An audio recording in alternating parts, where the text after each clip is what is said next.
Kamsore mama. Ndauya nenyaya yakamhangara naTeresa Makope anobva kuvhileji kwaMotsi achimhangarira Clara Matope anogarazve kuvhileji kwaMotsi. Iri nhau yekuti Clara akatengesa nzvimbo yaTeresa Makope. Nyaya ndauya nayo mama. Ndichakumbirawo Teresa Makope simudze ruoko rwerudyi kutedzera zvandakutaura mumashure. Simudze ruoko rwerudyi. Ini Teresa Makope. Ini Teresa Makope. Ndinopika pamberi pedare. Ndopika pamberi pedare. Kuti zvose zvandichataura. Zvose zvandichataura. Ichokwadi pamberi paMwari namambo wangu. Ichokwadi pamberi paMwari wangu namambo wangu. Mwari ave mubatsiri wangu. Mwari ave mubatsiri wangu. Ndokumbirawo Clara Matope. Isa ruoko pasi. Simudza ruoko rwerudyi. Ini Clara Matope. Ini Clara Matope. Ndinopika pamberi pedare. Ndinopika pamberi pedare. Kuti zvose zvandichataura. Kuti zvose zvandichataura. Ichokwadi pamberi paMwari namambo wangu. Ichokwadi pamberi paMwari namambo wangu. Mwari ave mubatsiri wangu. Mwari ave mubatsiri wangu. Isa henyu ruoko pasi. Teresa Makope, kumbira kuti musizodai.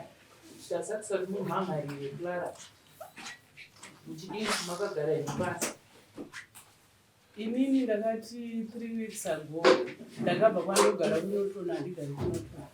Murume wangu akashaya 2008. Saka inini ndakasiya musha wangu imba yangu iripo. Saka kwangu ne function pamba pedu. Saka ndipo ndakangoti ndichipinda gate. Ndisikuona vanhu vachitochera function pamberi pemba yangu. Munhu uyu atowe chi4 ipapo mustendi yangu yandinofanira kuita yangu. Saka ndipo ndakavhunduka ndikati patichirwa foundation pamberi pesapa. Saka ini ndichaita sei? Saka ndaenda kutaura zvangu ndakwana chandakataura asi ndakasvika pamabhiridhi yawo. Ndikati zvamurikuita panapa mirai. Panapa imba iyi ndoino imba yangu. Wakati isusu tiri mabhiridhi hapana zvatukuziva. Saka inini patakazoenda kumba kuna mai inini handakana wedra ndakataura nawo ndakundotaura nawo. Ndakusiya kusvika ndazoita decision yekundoipa. Clara Matope. Mambo. Unoti chine zvekutaura naTeresa Makope? Ndinopokana nazvo mambo. Nezvikonzero zvokuti ini ndakaroorwa mumusha. Murume wangu ndiye anga ari gotwe mumusha mana mai vangu. Saka ndiye akanzi naatezvara ndiwe unosara pano. Nzvimbo dzese dziri muno ndedzako iwe sagotwe. Zvadaro baba vakarwara. Kurwara kwavakaita hapana munhu aiuya aivabatsiridza paurwere hwavo. Ndokubva vazowano ndaenda kuhama dzangu inini kuna nambuya vangu nanasekuru. Ndikati muzukuru wenyu ari kurwara. Mbuya nasekuru ndokubva vauya ndokuona zvishuwa murume wangu ari kurwara. Ndikumbira mupindure nyaya yauya mudare. Alright, aiwa kwete handisiri ndakaita izvozvo mambo. Paurwere hwomurume wangu apa ndo akazoita zvaakaita nanasekuru. Handisiri ndakaita izvozvo. 2019. Murume ariko iro. Baba vakashaya 2022. Saka kunzvingira musha kwavari. Kwete. Teresa wati wewe Clara akatengesa nzvimbo mumusha mako. Chii chinoita kuti Clara akatengesa nzvimbo? Vanhu vacho handivazivi. Saka ndikada kuzoti wanzei mambo ndenge ndakuda kudzokera kumashure. Vanhu munhu iye atowe chi4 ini imba yangu yatowe pakati kudai. Ini ndatowe chi5 vamwe va4 ndevapa vamwe vatatu ava ndevapa. Ina ndambi ndakaita hanya navo varipo vanotone misha dzangu. Ndachingosaka apa pandakazosvika last week but one ndone hezvo nepamusoro pese iwo wati unogara kunotona. Ko kuno kukui kuno ndokumusha kwomurume wangu kunotoni istendi tumastendi twomutauni. Murume wako ari kupiwa? Murume wangu akashaya 2008 ndonge vakavaka tangovakira baba namai. Saka vese vane dzimwe dzimba nhatu idzawo hapana waunoziva? Wedzimba nhatu idzi wati pastendi pako pane vese hapana waunoziva? Pane vamwe waidzi imwe iri pamberi vanzi tuchemberi twacho twakafa. Imwe wokutanga ari panodhiraivha zvimamota anonzi wasu kana ndichiuya kuna ndombo nditakura ina ndotaura naye nekuti ndotoziva kuti iye akatotengeserwawo nditomudza kuti ndini muridzi wemba iyi iri apa. Saka ndasina hano basa nazvo. Basa nazvo pamunda mbiri. Ndakatoona kuti uyu bamninongoibva wanditi imimi hanzi penyu paimba chete. Baba vakati yenyu imba chete. Kusashaya basa nazvo kwedzimba dzimwe nhatu. Hakusiri kwamunoona kuti kwakapa kuti pafundzwa kuti hapasi penyu kuramba vachitengesa. Murume wabamninongo vachirora penyu. Vakati mukoma vakanzi ngavano vakakumunda kwavo. Kati kwenini vana ndovaisa kupi? Vamwe vari munomunda nani? Kumunda kune munin'ina wavo. Vamwe vari munomunda nani? Inoziya munin'ina wavo nzu. Naivo vakapiwa vacho mambo varimo nasabhuku motsi varipo vacho varimo. Munzu wangu uri pachena chena ndati vamwe vari munomudarenda nani? Ndatinge vakasununguka zvitaitira vega. Munin'ina wamotsi wacho ane musha wakupindwa nevanhu. Ndi mwana wamotsi wacho wakashaya wacho. Vamwe vacho? Nini ndakamira ndiri kubata musha pari zvino. Muri mutsi Obeti Muponda. Ndiri motsi.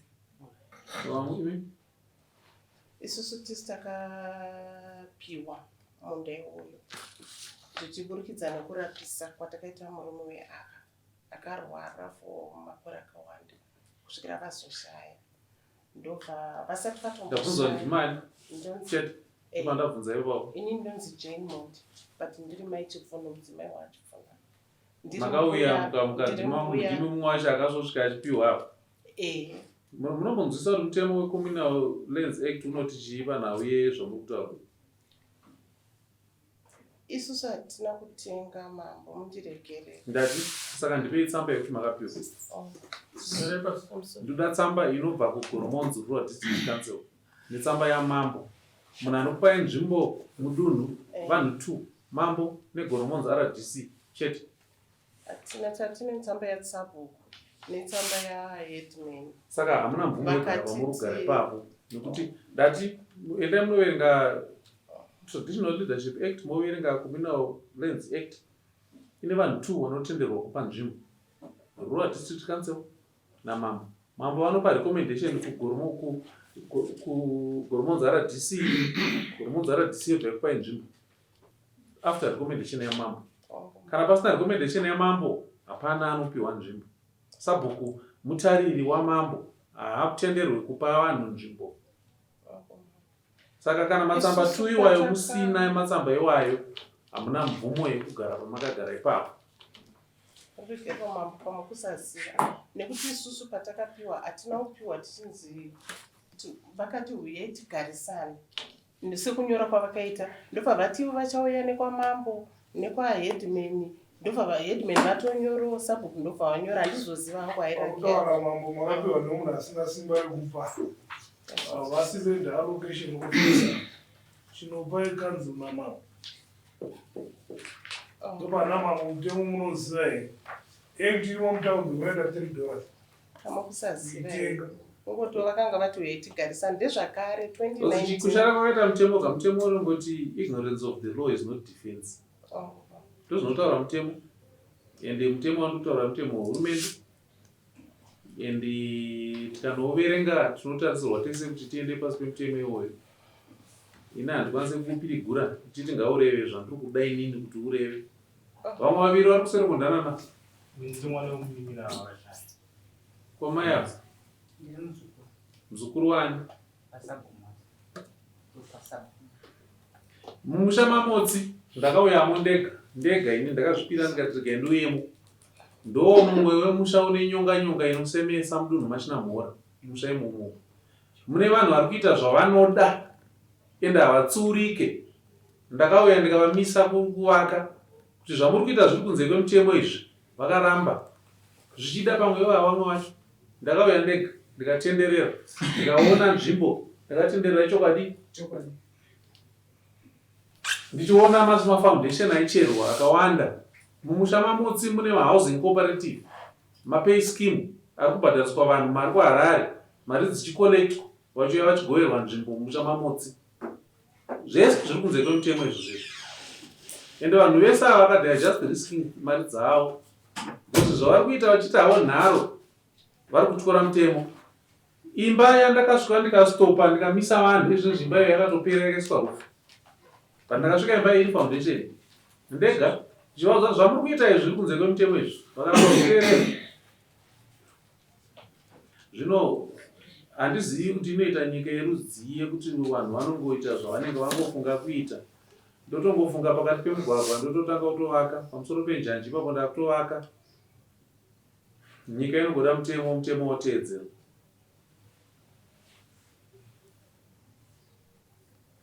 Izvi zvese zvatakaita izvo vanhu vanogara mumusha menyu zviri kunze kwemutemo izvamwe.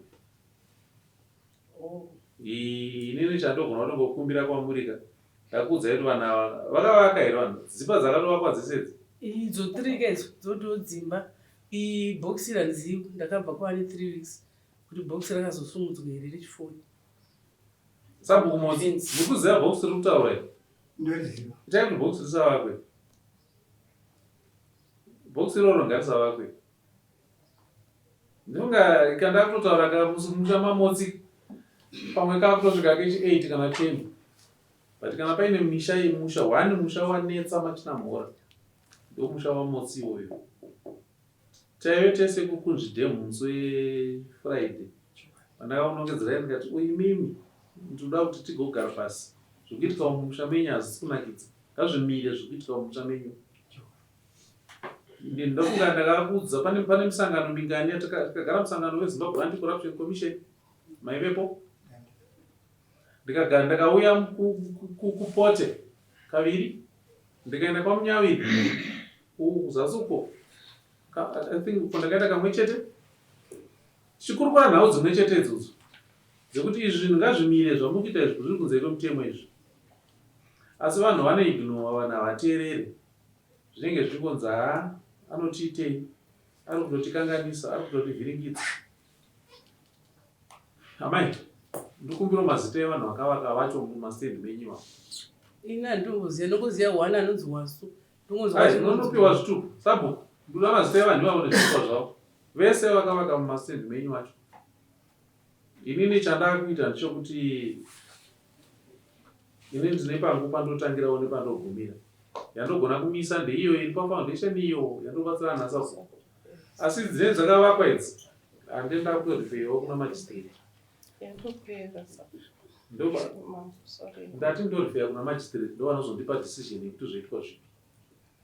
Hanzi imba yakupera ndozvavanenge vakuita. Ndizvozvo.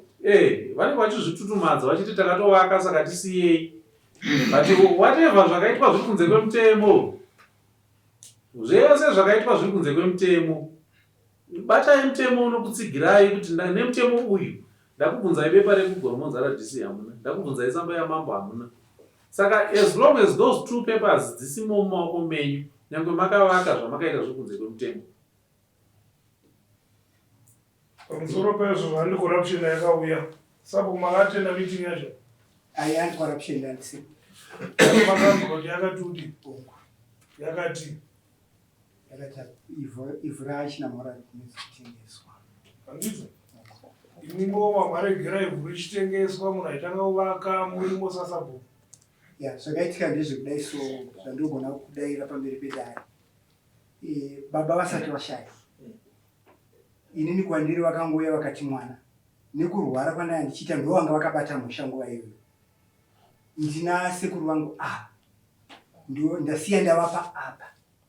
Ndobva zvangogumawo zvakadaro.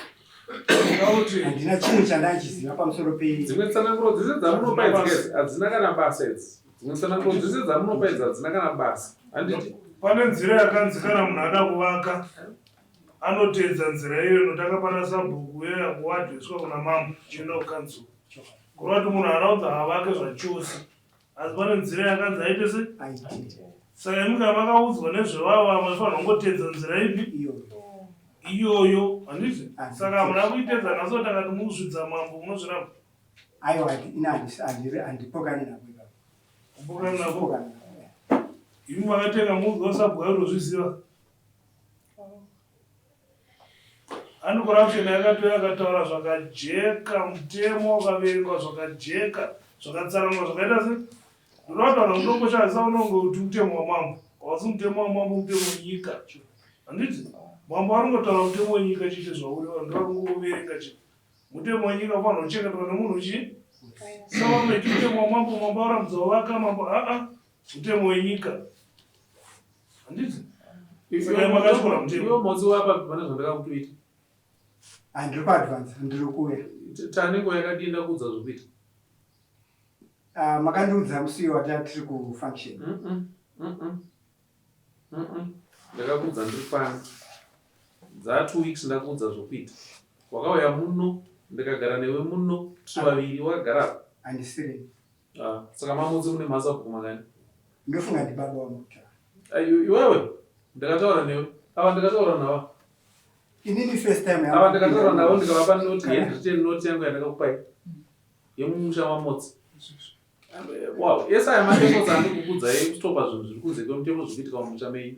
Ndakanyora tsamba nemaoko angu ndikavapa. Ndikauyamo ndega ndamumutsa mamotsi ndakauyamo wakazoenda kangani? Kaviri. 3 times ndichiuya mumusha mamotsi. Pamwe pacho ndakatoya ndega ini. Ndikazoondera ndega ndikati zvese ngazvimire izvi. Asi mukuramba muchingoita nharo chete. Tikatombogara muno mudare navana Kahari. Edwanpoid vana Kahari vakamhanya vakatiza vakaenda. Havasikuda kucooperate. Saka ndodii. Tinopeya tutigadzise nyaya yacho nematambudziko ari mumusha macho vari kuita mhosva dzacho hamusi kuda kucomplya, hamusi kuda kuteerera. Chiregerai kuramba muchienderera mberi muchiita zvamuri kuita, hamusi kuda kumira, muri kungoita nharo chete. Ende panzira dzakanzi dzotedzwa hapana pakambotaurwa kana sende remari kuti titi zvinoremera munhu kuti titi vanhu asi watitedzera nzira iyo unoto vanenge vasina chii, vanenge vasina mari, hapana kana pangotaurwa sende. Kungogara pasabhuku motakurwa semusha, zvoya pawati zvokurwa semusha, zvoenda kwamambo, zvoenda kukanzwa, hapana kana chii. Saka chikonzero chokutarisa kuudza vanhu kuti vatedzere zvochii pasina kana mari inodiwa. Saka ndanda kuda kungokumbirawo kuti pamberi pedare ndikumbirewo kuna mukuru waro kuti vandiudze zvekuita, ndiunganidze musha, tovakumbira mukuru waro nedare rawo, ndovaunganidza vanhu vese vauye vega vanyatsoona vanhu, kwete kuti titi isusu kana vachiuya. Woda kuti nini ndiyozoona vanhu vemusha mako? Ndachikumbirawo sekuru mungondibatsira. Unogona kundisimudza sei zvida kunakidzwa neniwo. Ndipe zvitupa zvavanhu vari mumusha mako. Ndipe mafotokopi ezvitupa zvavanhu vari mumusha mako. Ndakakuti ndipe register wakandipa. Ndakakumbira register remumusha mamotsi muna February. Izvo zviti muna August wakandipa. Sekuru zvimwe zvaiyo munzeve dzangu zvavasina kusvika. Saka una kuda kungochema wada uchindiunganidzira vanhu. Ndakakumbira register remumusha mako muna February. Izvo zviti muna August usati wandipa. Ndati chindipa mafotokopi ezvitupa zvavanhu vari mumusha mako. Mukuedza kuti muri kushaya simba mega amene. Saka muri kukumbira mambo kuti vakuvambirei masimba kuvanhu kumusha imurini sapa. Ndine mafotokopi ezvitupa zvavanhu vari mumusha mako nemafoni numbers evanhu vacho. Ndikurukure navo ndega. Nokuti mima vacho hamusi kudaita basa. Mumusha mima vacho hamusi kuda kuita basa. Andinonokarejista ndoya navo. Hazviyandiswere kuenderesa. Nemafotokopi ezvitupa aine mafoni namba emuri zita nechitupa chake nefoni namba yake, chitupa chake nefoni namba yake, chitupa chake nefoni namba yake. Fotokopi. Muda kuti chiamai. Ndine chicheme umambo. Amai guru vari kuti vanga vaine nzvimbo muyadhimomo, vanga vasina nzvimbo, vakane munda wavo tofunga 1.5 hectares yavakatengesa iwo naShadrack Chikaka kuna Shungu kana kuti Paul Ndawi, atori nemapepa izvozvi. Muna 2022 mambo Nawi yakauya kudarira mambo Chinamhora, yauya mudarira mambo Chinamhora ikatongwa. Uyu Paul Ndawi akapasiswa Motsu, naivo ameguru vakakonewa vakanzi munda ndewa Paul Ndawi. Murume wangu anga achiri mupenyu. Murume wangu azofa ndopava kutanga kuuya vachita mzi tine nzvimbo pano. Murume wangu ari mupenyu vaitorambidzwa kunhonga kana ndove kana huni mumunda. Zvamunoona imini vacho vagari veChinamhora ndimi maita zvamaita pedzezvo maakurwisana handiti kwavo vakatengesa arikutotanga kurwisana ndakatengesa amaishebo ndakatengesa ndarendenzera mambo harisirenyu ramirada renyu munotsvaga kitchen yamunogara muita renyu zvinerundira mamboshina mhora imimi vane mashina mhora mega ndimunotanga kurwisana marwisana ka mambo vari kuti izviregerai muenderera mberi moita maenderera mberi maita mumwe obva adzoka mambo pai zvinhu zvangu ndakakanganisirwa ndipe tsamba yanda kuiswa mhama yemachi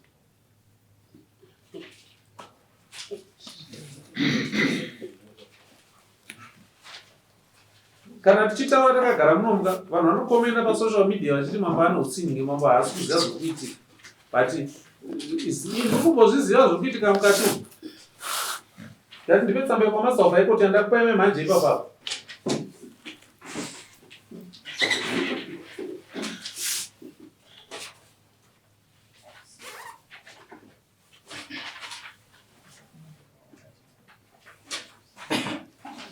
mumwe mugari wemachina mhora ari kuenda kwamaster of high court ane stendi yake yakatengeswa ine vanhu 12 vari kugara. Master of high court vakubvunza kuti mambo ndiudzei kuti muridzi wenzvimbo iyi ndiani. Once ndakonongedzera kuti uyu ndiye muridzi wenzvimbo akubva aenda obva anoapply demolition order obva auya obva azipasa dzimba dzacho. Ndo effect yezvamuri kuita muchiita henyu muchivaka muchidii but as long as musina mapepa sezvizvika vaka henyu but it's temporary because muridzi wenzvimbo iyi akauya akasvika indokubvunza sabhuku muridzi wekopa ndiani vanagara vananzi muridzi wenzvimbo ndeuti vananyora kuti muridzi wenzvimbo ndeuti muridzi wenzvimbo obva aaplya demolition order onoiaplya kuhigh court obva anzi ndaunopasa kana yangograndwa ina handina simba nayo. Saka zvese zvamuri kuita muchiita nharo izvika izvi muri kuita henyu nharo but mutemo unokubatai. It's just a matter of time. Yakanzi your letter 23 was forwarded to the executive who remains adamant that the property under dispute belongs to the deceased and was illegally occupied by the current occupants. Mukupanzwa ndekwa master of high court yakanonzi attention to number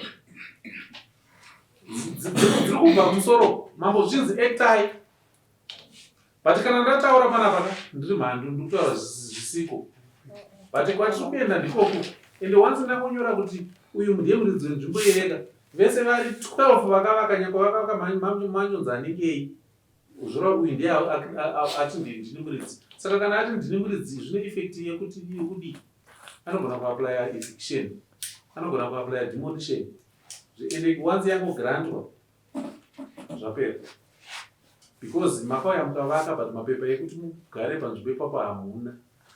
Nyamwe ndikakuti ndipei transfer yekwamakabva izvozvo hamuna. Ndabotaura ndikati ignorance of the law is not defense. Tikutaura mameeting akaitwa mumashure achisanctionwa nehurumende. Then inini vamwe nini am an individual who is supposed to enforce zvataurwa nehurumende. Then zvauya pandiri nechinzi tenderai kuti ndigare chete tenderai kuti ndigare chete but yeukai kumashina mhora mune vana vakawanda. Kana ndikatonga nyaya panapa munhu akasagutsikana ndikatonga ivava vakasagutsikana vagona kusimuka achienda kuti kudare remusoro robva rabva kudare remusoro vyadzoka sezvizvi mambo tipei determination yekuti muridzi ndiani apa ndakutomanikidzwa kuti master of high court arikunditumawo. Saka kana ndazi nemaster of high court ndiite sezvi ndoregera zvisaka ndati sabhuku ndipe hako mafotokopi ezvitupa nemafoni numbers evanhu vari mumusha mako tozogara pasi kubva ipapo ndokuti ndikwanisa kudzira nenyaya yemusha mamodzi nekuti zvese zvandiri kutaura hapana ari kuzviteerera hamusi kuzvida but ndini ndakabatwa nemutemo nezvandiri kupushwa kunzi ita izvi saka kuda ndidii. Inini yangu kesi taigara kubasa nemurume wangu achifa akafira ari kubasa tichizoya kuzozviga paipai tazoistendi tatatenga kunotona paipai murume wavo zvaari kutaura kuti vaindirambidza kana kumwana uyu kunhonga ndo vai grade 1 mwana kuti anhonge ndo anzi ibvai pano vai kubasa nababa wako kuti ndicheke huswa kuti ndiwane kufamba nesarimwe nenyoka anzi ibvai imima tikati baba namai vakanditi ndivake imba apa ivako apa vaive benzeri baba murume wangu ndiye dangu yechikomani saka ndati ndipe mafotokopi ezvitupa zvavanhu vakavaka pamusha pastendi papo paamai veimba rutauro mafotokopi ezvitupa zvavo nemafoni numbers avo chira sezvo chamatsvaga kana vachinge vanetsa vanokunyorera noto yekuripesta muzvitupa izvozvo. ini mambo handivenge munhu achinyepeni ivo vatori nekumunda totaura kwavo chokwadi chanitaura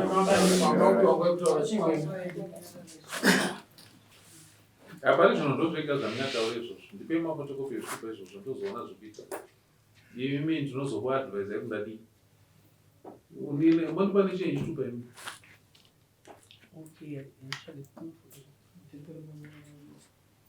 mai mandaira mukatanga semakatengesa pakatengeswa neumwe kureva kuti munyaya hamuchisiripo asi pakugadzirwa zvakurongwa izvi neizvi.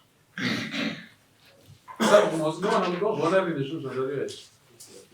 Ndombokumbirawo 2 weeks mambo. Ndokumbira kuti vanhu vandino vakawanda. So 16 ndipe zvinhu zvangu zvese zvandataura. Ine ndakutaura newe kekupedzisira. Ndinotenda ndo. Ndazondiona ndachinyora yangu tsamba yekuti ndakubvisa iwo pabasa. Usazonditi ndakashata. Because ndati vanhu vemumusha mamotsa hamusi kuteerera. Chasara ndechekuti ndigare nemi pasi ndibvise komiti yese ndibone vanhu varimo nditange kuapointa vanhu vacho. Ndati musi wa16 ndipe zvinhu zvandareva zvese. Toda kugadzirisa mutsa wamusha wamotsi tizive kuti vagari vemo ndevapi, vakatenga vacho ndevapi, tizive kuti tichaita zvipi nezvazvo. Ndipei information yandiri kuda nekukasika. 16 is the latest date. Ndipei mazvita ndapedza. Ndoyanaro.